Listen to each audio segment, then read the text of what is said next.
Magandang umaga sa inyong lahat. Malugod na pagtanggap sa St. Joseph Parish, Gagalangin sa ika-6 ng umagang banal na misa sa pagdiriwang ng liturhiya ng paggunita sa kalinis-linisang puso ng Birheng Maria. Tumayo po ang lahat at tayo'y makiisa sa banal na misa na pamumunuan ng ating kura paroko, Reverendo Padre Douglas Badong.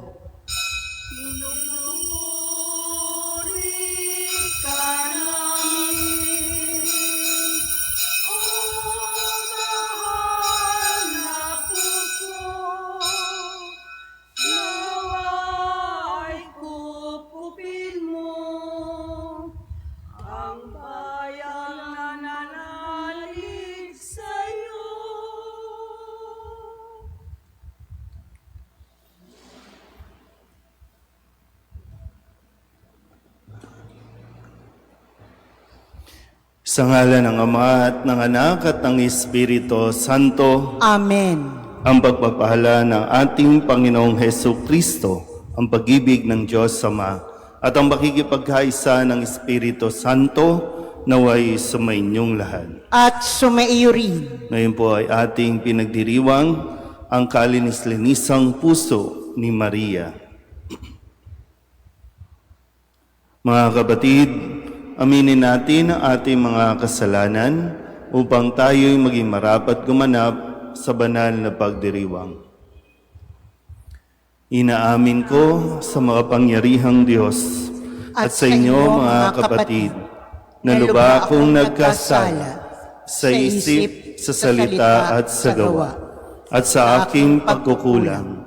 Kaya isinasamo ko sa mahal na Birheng Maria, sa lahat ng mga anghel at mga banal, at sa inyo mga kapatid, na ako'y panalangin sa Panginoong ating Diyos. Kaawaan tayo ng makapangyarihang Diyos, patawarin tayo sa ating mga kasalanan, at patnubayan tayo sa buhay na walang hanggan. Amen. Panginoon, kaawaan mo kami. Panginoon, kaawaan mo kami. Kristo, kaawaan mo kami. Kristo, kaawaan mo kami. Panginoon, kaawaan mo kami. Panginoon, kaawaan mo kami. Manalangin tayo. Ama naming makapangyarihan, sa puso ng mahal na Birheng Maria, ipinaghanda mo ng marapat na tahanan ang Espiritu Santo bilang tugon sa pagdalangin ng mahal na Birhen para sa amin. Pagindapatin mo kami maging handa bilang tahanan ng iyong kapurihan sa pamamagitan ni Jesucristo kasama ng Espiritu Santo magpasawalang hanggan. Amen.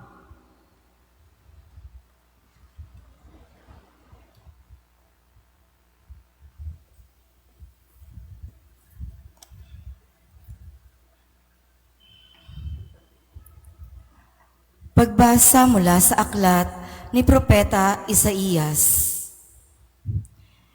Itong lahi ng aking bayan ay makikilala sa lahat ng bansa, pati anak nila'y makikilala rin sa gitna ng madla.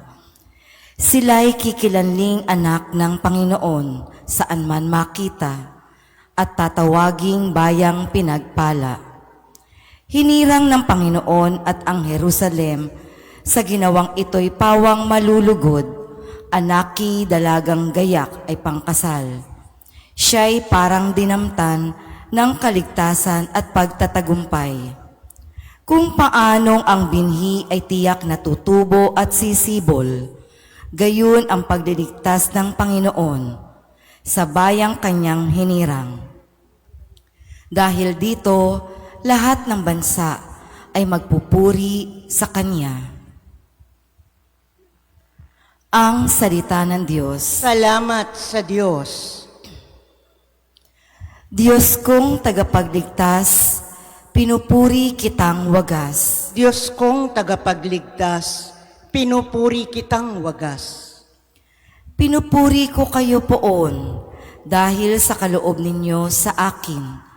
Pinagtatawanan ko ngayon ang aking mga kaaway sapagkat iniligtas ninyo ako sa kadustaan. Diyos kong tagapagligtas, pinupuri kitang wagas. Nagapi ninyo ang mga makapangyarihan at pinalalakas ninyo ang mahihina. Kaya ang dating mayayaman ay nagpapaupa para mabuhay. Masagana ngayon ang dating maralita, ang dating baog nagsilang ng mga anak, at ang maraming supling ay sa lungkot nasadlak. Diyos kong tagapagligtas, pinupuri kitang wagas. Kayo poon ay may kapangyarihang magbigay o bumawi ng buhay. Maaari ninyo kaming patayin, maaari ring buhayin, maaari ninyong kaming payamanin o paghirapin, maaari ring ibaba o itaas. Diyos kong tagapagligtas, pinupuri kitang wagas. Napakadakila ninyo kahit ang pinakaaba, mahahango sa kahirapan kahit ang pinakadukha. Maihahanay ninyo sila sa mga maharlika, mabibigyan ng karangalan kahit na ang dustang-dusta. Diyos kong tagapagligtas, pinupuri kitang wagas. Tatayo na po ang lahat.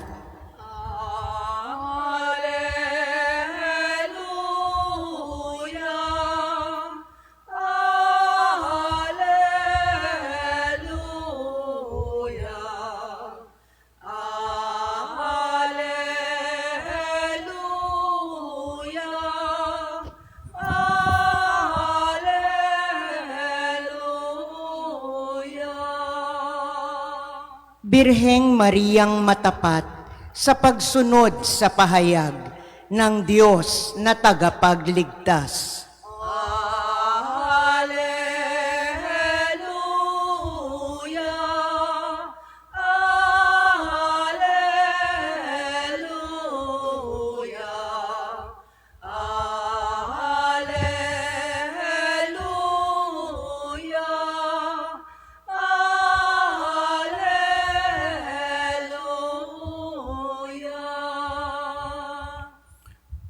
Sumainyo ang Panginoon. At sumaiyo rin. Ang mabuting balita ng Panginoon ayon kay San Lucas. Papuri sa iyo, Panginoon.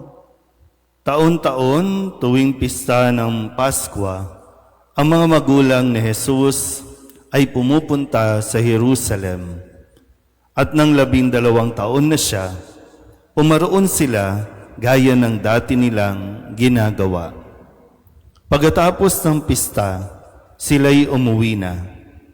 Nagpaiwan si Jesus sa Jerusalem, ngunit hindi ito napansin ng kanyang mga magulang. Sa pag-aakala ng isa na si Jesus ay kasama ng isa, nagpatuloy sila sa maghapong paglalakbay. Nang malaman nilang hindi siya kasama, siya'y hinanap nila sa kanilang mga kamag-anak at kakilala. Hindi nila siya matagpuan, kaya't bumalik sila sa Jerusalem upang doon hanapin. At nang 3 araw, natagpuan nila si Jesus sa loob ng templo, nakaupong kasama ng mga guro. Nakikinig siya sa kanila at nagtatanong, at ang lahat ng nakarinig sa kanya ay namangha sa kanyang katalinuhan. Nagtaka rin ang kanyang mga magulang nang siya'y makita. Sinabi ng kanyang ina, "Anak, bakit naman ganyan ang ginawa mo sa amin? Balisang-balisa na kami ng iyong ama sa paghahanap sa iyo." Sumagot siya, "Bakit po ninyo ako hinahanap? Hindi ba ninyo alam na ako'y dapat na nasa bahay ng aking ama?" Ngunit hindi nila naunawaan ang pananalitang ito. Siya'y umuwing kasama nila sa Nazaret at naging isang masunuring anak. Ang lahat ng bagay na ito ay iningatan ng kanyang ina sa kanyang puso. Patuloy na lumaki si Jesus. Umunlad ang kanyang karunungan at lalong kinalugdan ng Diyos at ng mga tao. Ang mabuting balita ng Panginoon. Pinupuri ka namin, Panginoong Heso Kristo. Isang magandang umaga po sa inyong lahat. Kasunod po ng pagdiriwang ng dakilang kapistahan ng kabanal-banalang puso ni Jesus, ngayon naman ay ating pong ginugunita ang kapistahan para sa karangalan ng Mahal na Birhen, ang kanyang kalinis-linisang puso. O ang kalinis-linisang puso ni Maria. Atin po munang pagnilayan at balikan ang ilan sa mga iniwan sa atin na mga mensahe sa ating mga ebanghelyo sa linggong ito. Nung Lunes, pinaalala sa atin yung kahalagahan na ipaubaya sa Diyos ang lahat. Tanging ang Diyos, nasa kamay ng Diyos ang paghatol at ang paalala sa atin ni Jesus, huwag mong hatulan ang iyong kapwa upang hindi kayo hatulan ng Diyos. Hanggat maaari, sa abot na ating makakaya, iwasan natin mapabilang sa mga taong mapanghusga, lalo na sa panahon ngayon, gamit ang social media, ang daming judgmental. So muli, nasa Diyos ang paghatol.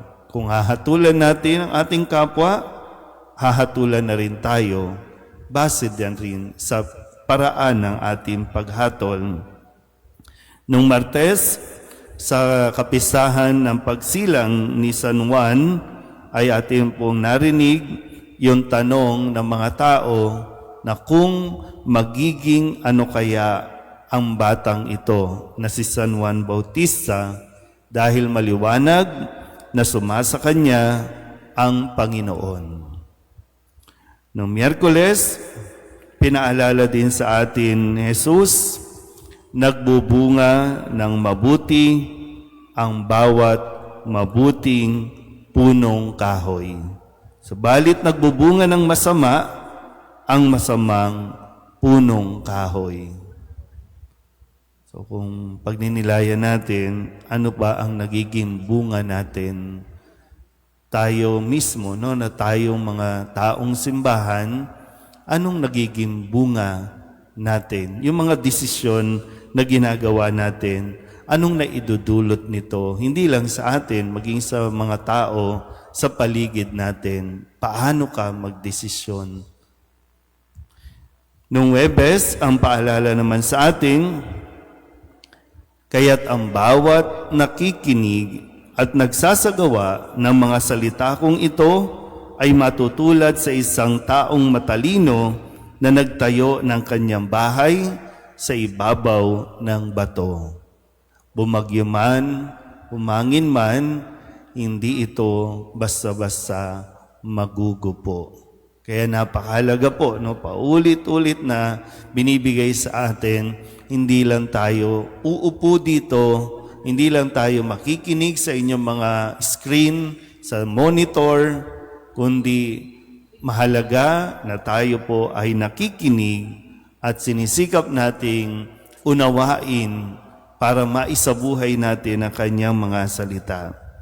At kahapon sa pagdiriwang ng kabanal-banalang puso ni Jesus, ang sabi ni Kristo, sinasabi ko sa inyo, magkakaroon ng higit na kagalakan sa langit dahil sa isang makasalanang nagsisisit, tumatalikod sa kanyang kasalanan, kaysa 99 na matuwid na hindi nangangailangang magsisi. So, kung dito, no, makikita natin na hindi ito paramihan.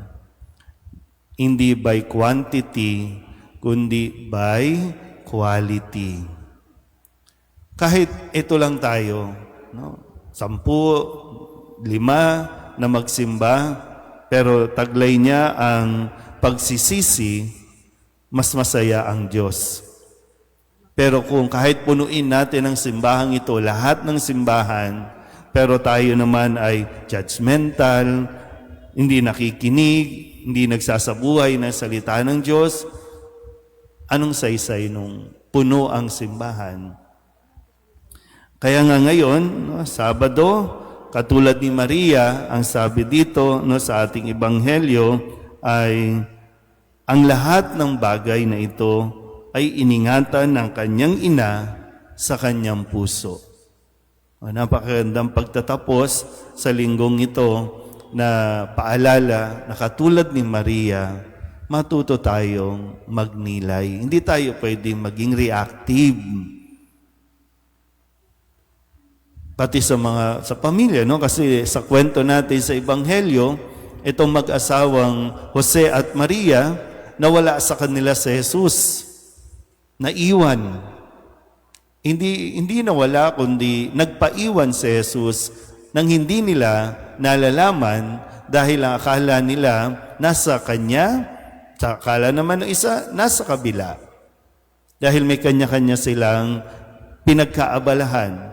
Kaya ang kanilang anak nagpaiwan nang hindi nila nalalaman. Pero magandang punto din na mapagnilayan lalo na ng mga mag-asawa. Naiiwan ang inyong anak dahil inaakala ninyo na may sarili akong buhay, may sarili siyang buhay, nagkakanya-kanya, may naiiwan. Pwedeng sabihin natin, masaya si babae, masaya din yung lalaki sa kanilang mga trip sa buhay, pero kailangan nyo i-consider, may naiiwan. At dahil kulang tayo sa pagninilay, kulang tayo sa pagdarasal, kaya hindi natin nakikita kung ano nagiging epekto ng paghihiwalay ninyong mag-asawa. Sa lipunan natin, bakit nagkakagulo?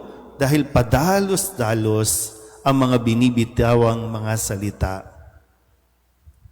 Sinasaklawang mga batas na hindi sinusunod. Kaya napakahalaga, no? At tulad ni Maria, pag-ingatan natin sa ating mga puso.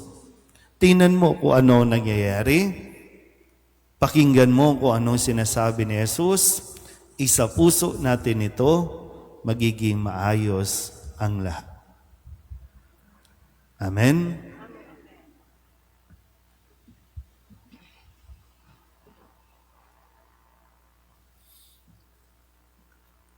Idalangin natin sa Diyos na mapagmahal nating Ama, na sa pagsunod natin sa halimbawa ni Maria, sa tuwina ay hanapin at tuparin natin ang kanyang kalooban.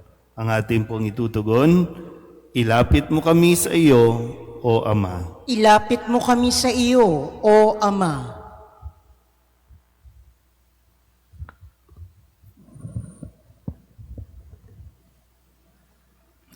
Ang simbahan naway maipakita ang kababaang loob ni Maria sa pamamagitan ng kusang loob na paglilingkod sa Diyos at sa tao. Manalangin tayo sa Panginoon. Ilapit mo kami sa iyo, O Ama. Si Kristo naway makatagpo ng isang bukas na tahanan sa puso ng mga tao, katulad ng natagpuan niyang nakahandang tirahan kay Maria. Manalangin tayo sa Panginoon. Ilapit mo kami sa iyo, O Ama. Ang tunay na diwa ng pananalangin naway tumimo ng malalim sa puso ng mga tao upang marinig nila ang daing ng mga dukha kung paanong lumagos ito sa kalinis-linisang puso ni Maria. Manalangin tayo sa Panginoon. Ilapit mo kami sa iyo, O Ama. Ang mga may karamdaman sa katawan at pag-iisip, naway makatagpo ng kagalingan at ginhawa sa makapangyarihang pamamagitan ni Maria. Manalangin tayo sa Panginoon. Ilapit mo kami sa iyo, O Ama. Upang mamayani ang kapayapaan sa gitnang silangan, sa Ukraine at sa buong mundo at ipag-adyanawa ang sangkatauhan sa karahasan, kasakiman at pang-aabuso ng kapangyarihan na nagdudulot ng paghihirap at kamatayan sa marami. Manalangin tayo sa Panginoon. Ilapit mo kami sa iyo, O Ama. Ang mga nasa bingit ng kamatayan, naway umasa kay Maria bilang pinanggagalingan ng kanilang lakas at kaginhawahan ng loob. Katulad noong siya ay nakatayo sa paanan ng krus ng kanyang anak. Manalangin tayo sa Panginoon. Ilapit mo kami sa iyo, O Ama. Idulog din natin sa Panginoon ang ating mga personal na kahilingan at mga panalangin para sa ating mga pamilya, kasama din ang mga kahilingan ng mga nanonood sa online. Lahat ng mga misang pasasalamat, special na intensyon, agarang paggaling ng mga may sakit at ang lahat ng mga kaluluwa na inihiling na ipagdasal sa misang ito.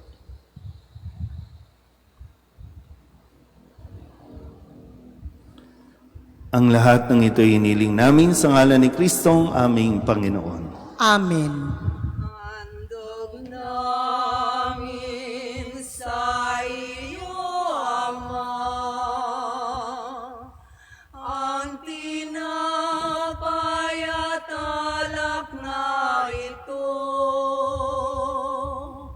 Handog ng bayang umaasa, sumasambat nagmamahal sa'yo. Handog namin sa iyo, Ama, ang tinapay at alak na ito. Handog ng bayang umaasa, sumasambat nagmamahal sa'yo. Manalangin kayo mga kapatid upang paghahain natin ang kalugdan ng Diyos amang makapangyarihan. Tanggapin nawa ng Panginoon itong paghahain sa iyong mga kamay, sa kapurihan niya at karangalan, sa ating kapakinabangan at sa buong sambayanan niyang banal. Ama naming lumikha, tunghayan mo ang aming pagdalangin at mga alay ngayong ginugunita namin ang mahal na Birheng Maria upang makamtan namin ang tulong ng iyong habag sa pamamagitan ni Jesucristo kasama ng Espiritu Santo magpasawalang hanggan. Amen. Sumainyo ang Panginoon. At sumaiyo rin. Itaas sa Diyos ang inyong puso at diwa. Itinaas na namin sa Panginoon. Pasalamatan natin ang Panginoong ating Diyos. Marapat na siya'y pasalamatan. Ama naming makapangyarihan, tunay ngang marapat na ikaw ay aming pasalamatan. Bukod mong pinagpalang maging ina ni Jesucristo, ang mahal na Birheng, nagpupuri at nagagalak sa iyo. Ikaw ang gumawa ng tanang dakilang bagay. Ikaw ang lumilingap sa lahat kailanman. Nilingap mo ang mahal na Birhen bilang iyong abang alipin na iyong binigyan ng tungkuling kumalinga sa anak mong manunubos namin. Kaya kaysa ng mga anghel na nagsisiawid ng papuri sa iyo nang walang humpay sa kalangitan, kami nagbubunyi sa iyong kadakilaan. Santo, Santo, Santo, Panginoong Diyos ng mga hukbo, napupuno ang langit at lupa ng kadakilaan mo, o sana sa kaitaasan. Pinagpala ang naparirito sa ngalan ng Panginoon, o sana sa kaitaasan. Ama naming banal, ikaw ang bukal ng tanang kabanalan. Kaya't sa pamamagitan ng iyong Espiritu, gawin mong banal ang mga kaloob na ito upang para sa aming maging katawan at dugo ng aming Panginoong Jesucristo. Bago niya pinagtiis ang kusang loob na maging handog, inawakan niya ang tinapay, pinasalamatan kaniya, pinaghati-hati niya iyon, iniabot sa kanyang mga alagad at sinabi, "Tanggapin ninyong lahat ito at kanin, ito ang aking katawan na ihahandog para sa inyo."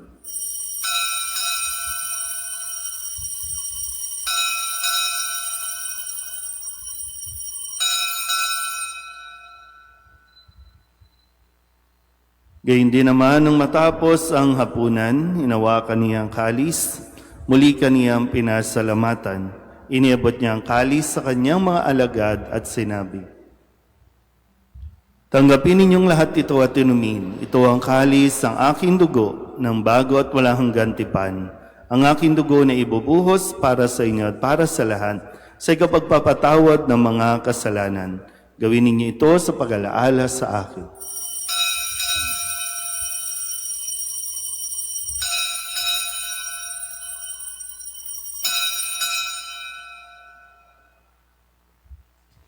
Ipagbunyi natin ang misteryo ng pananampalataya. Si Kristo'y namatay, si Kristo'y nabuhay, si Kristo'y babalik sa wakas ng panahon. Ama, ginagawa namin ngayon ang pag-alaala sa pagkamatay at muling pagkabuhay ng iyong anak, kaya tiniaalay namin sa iyo ang tinapay na nagbibigay buhay at ang kalis na nagkakaloob ng kaligtasan.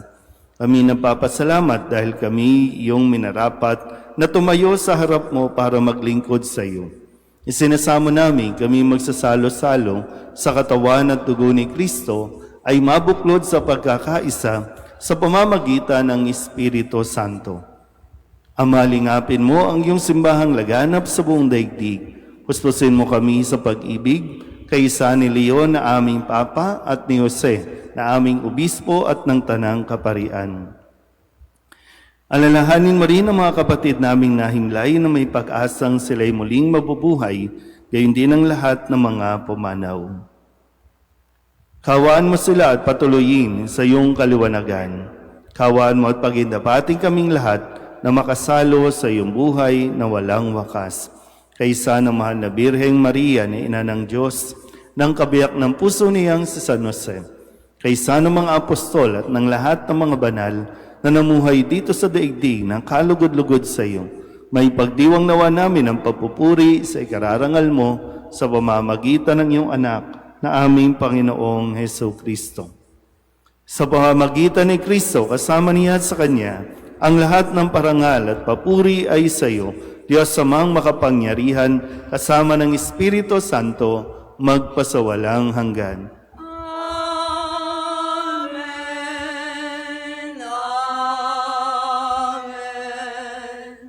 Amen. Amen. Sa tagubili ng mga nakagagaling na utos at turo ni Jesus sa Panginoon natin at Diyos, ipahayag natin ang lakas loob. Ama namin, sumasalangit ka, sambahin ang ngalan mo, mapasa amin ang kaharian mo, sundin ang loob mo dito sa lupa para nang sa langit. Bigyan mo kami ngayon ng aming kakanin sa araw-araw at patawarin mo kami sa aming mga sala para nang pagpapatawad namin sa nagkakasala sa amin. At huwag mo kaming ipahintulot sa tukso at iadya mo kami sa lahat ng masama. Hinihiling namin kami iadya sa lahat ng masama, pagkalooban ng kapayapaan araw-araw, iligtas sa kasalanan at ilayo sa lahat ng kapahamakan. Samantalang aming pinananabikan ang dakilang araw ng pagpapahayag ng tagapagligtas naming sa Hesukristo. Sapagkat iyo ang kaharian at ang kapangyarihan at ang kapurihan, magpakailanman. Amen. Panginoong Hesukristo, sinabi mo sa iyong mga apostol, kapayapaan ang iniiwan ko sa inyo, ang aking kapayapaan ang binibigay ko sa inyo. Tunghayan mo ang aming pananampalataya at huwag ang aming mga pagkakasala. Pagkalooban mo kami ng kapayapaan at pagkakaisa ayon sa iyong kalooban, kasama ng Espiritu Santo, magpasawalang hanggan. Amen. Ang kapayapaan ng Panginoon ay laging sumainyo. At sumaiyo rin. Magbigayan po tayo ng kapayapaan sa isa't isa.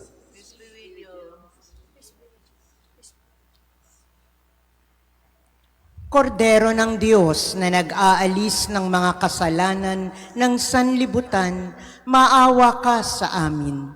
Kordero ng Diyos na nag-aalis ng mga kasalanan ng sanlibutan, maawa ka sa amin. Kordero ng Diyos na nag-aalis ng mga kasalanan ng sanlibutan, ipagkaloob mo sa amin ang kapayapaan. Ito ang kordero ng Diyos. Ito ang nag-aalis ang kasalanan ng sanlibutan. Mapalad ang mga inaanyayahan sa kanyang piging. Panginoon, hindi ako karapat-dapat na magpatuloy sa iyo, ngunit sa isang salita mo lamang ay gagaling na ako.